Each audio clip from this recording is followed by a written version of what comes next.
அநேகரை ஆசீர்வதிக்கிற தேவன். ஹல்லேலூயா. ஐஸ்வர்யத்தை சம்பாதிக்கிறதுக்கான பலனை தருகிற கர்த்தர். ஹல்லேலூயா. நீங்க சம்பாதிக்கிற பலனை கொடுத்துருவார். பணம் தானா வரும் வீட்டுக்கு. இதான் செழிப்பு. என் கைபலனும் என் சாமர்த்தியமும் இந்த பணத்தை சம்பாதிச்சது என்று உன் இருதயத்தில் கூட சொல்லாத.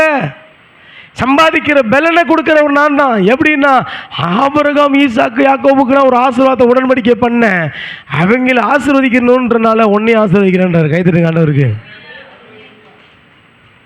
உன் பிதாக்களுக்கு செய்த உடன்படிக்கை நினைவு கூறும் வகையில் இன்னைக்கு நீ ஆசீர்வதிக்கப்பட்டிருக்க. கடவுள் ஒரு உடன்படிக்கை பண்ணிட்டாருன்னா அந்த உடன்படிக்கை மீறிலாம் எதுவும் செய்ய மாட்டாருங்க. அல்லேலூயா. உங்களுக்கு ஒரு உடன்படிக்கை செஞ்சுருக்கிறார். என்னென்ன? நான் உன்னை ஆசீர்வதிச்சு உயர்த்தியே ஆகணும், வேறு வழி இல்லைன்றாரு. நீ ஆசீர்வதிக்கப்படுறதை பார்த்துட்டு ஜனங்கள்லாம் என்ன பண்ணுவாங்க? பயப்படுவானா? ஆனால் நம்ம என்ன நினைக்கிறோம்? நம்மளை பார்த்து, நம்ம மற்றவனை பார்த்து பயப்படுற நிலைமையில் இருக்கிறோம். இப்போ சபை யாரை பார்த்து பயப்படுது?